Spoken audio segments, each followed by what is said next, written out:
తత్వవేత్త, రాజనీతిజ్ఞుడు, ఉపాధ్యాయుడు, భారత మాజీ రాష్ట్రపతి, భారతరత్న డాక్టర్ సర్వేపల్లి రాధాకృష్ణన్ జయంతి సందర్భంగా ఆయన చిత్రపటానికి గోపవరం మండల విద్యాశాఖ అధికారి ఎన్ చెన్నయ్య కలిసి పూలమాలలు వేసి ఘనంగా నివాళులర్పించారు. ఈ కార్యక్రమంలో ఎంఈఓ మాట్లాడుతూ డాక్టర్ సర్వేపల్లి రాధాకృష్ణన్ ఆచరించి చూపిన ఆదర్శాల నుంచి స్ఫూర్తిని పొందుతూ మీలాంటి ఎందరో ఉపాధ్యాయ వృత్తికి పునరంకితమవ్వాలని పిలుపునిచ్చారు. విద్యార్థులలో విజ్ఞాన జ్యోతులు వెలిగిస్తున్న మీకు అభినందనలు తెలుపుతున్నానన్నారు. అటువంటి ఉపాధ్యాయుడే ఈ రోజు మన మధ్యన ఉండడం ఒక మహనీయుని యొక్క పుట్టినరోజు నిన్న మనం జరుపుకున్నాము.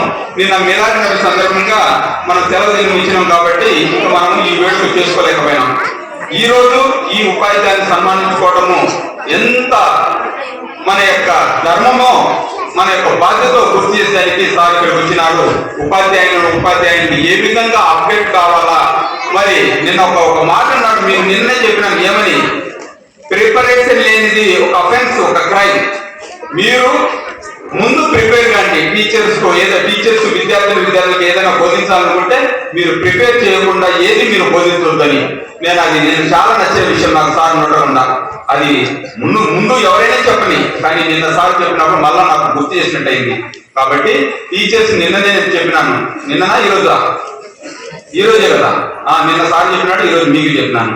కాబట్టి ప్రిపరేషన్ లేదు. ఎందుకంటే తల్లిదండ్రులు చెప్తే వాడు ఎంత నిజం చెప్పినా నమ్మరు, టీచర్స్ చెప్పినా తప్పు చెప్పినా అది నిజమని నమ్ముతారు.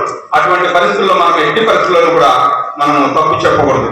నేటి విద్యా విధానాన్ని మనం పెంపొందించుకోవాలంటే అప్డేట్ కావాలి. కాబట్టి మనలో మెలకువలు ఉండాలి. బాగా కంఠస్థం చేయించడము, బట్టి కొట్టడం కాదు చదువు అంటే. అందులో ఉన్న పాఠ్యాంశాన్ని లోటు లేకపోవాలా, ఆ యొక్క పాఠ్యాంశాన్ని బాగా డైజెస్ట్ చేసుకోవాలి. మైండ్ లేకి, కడుపులేకి కాదు. చిన్నదేదో కడుపులేకి పోతుంది, చదువుకున్నదేదో మైండ్ ఎక్కుతుంది. కాబట్టి మీరు ఎట్టి పరిస్థితుల్లో మీ మైండ్ బాగా అప్డేట్ చేసుకోండి. సెల్ ఫోన్ ద్వారా కాదు, లేకపోతే అనవసరమైన సీరియల్స్ ద్వారా కాదు. ముందు పాఠ్య పుస్తకాలు మనకు చాలా విలువైనవి. ఆ పాఠ్య పుస్తకాలు మనం నేర్పాలి. దాన్ని మీరు అప్డేట్ చేసుకోండి, దాన్ని బాగా నేర్చుకోండి. ఏంటి జన్మదిన బర్త్డే అని కూడా మనము చెప్పవచ్చు.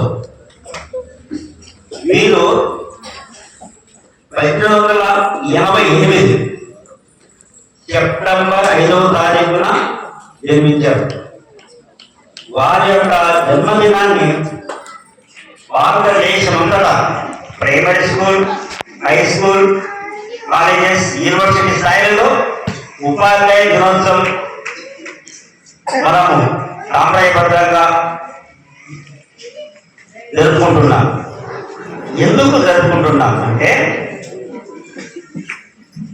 సర్వేపల్లి రాధాకృష్ణన్ గారు యొక్క ప్రాథమిక విషయం చెప్పాలంటే, తమ ప్రియమైన శిష్యులు వెళ్ళి పుష్పగుచ్చం ఇస్తూ హ్యాపీ బర్త్డే గురువు గారికి చెప్పినప్పుడు, చాలా మంచిది, వెరీ గుడ్, నా శిష్యులు మీకు ఎప్పుడు ఉంటాయి, అయితే నా బర్త్డేని గురువులకు నేను అంకితం చేస్తున్నాను. గురువుల దినోత్సవం అంటే ఉపాధ్యాయ దినోత్సవం జరుపుకోవాలి అనేటువంటి నామకరణమే ఈనాడు మనము కొనసాగుతూ మనం చేస్తున్నాం ప్రతి ఒక్క విద్యా సంవత్సరంలో. అప్పుడు చెప్పిన మాట నుంచి ఇప్పటి వరకు కొనసాగుతుంటుంది, ఎప్పటికీ కూడా కొనసాగుతూ ఉంటుంది టీచర్స్ డే. సర్వేపల్లి రాధాకృష్ణ గారు ఒక లెక్చరర్. 21 సంవత్సరంలోనే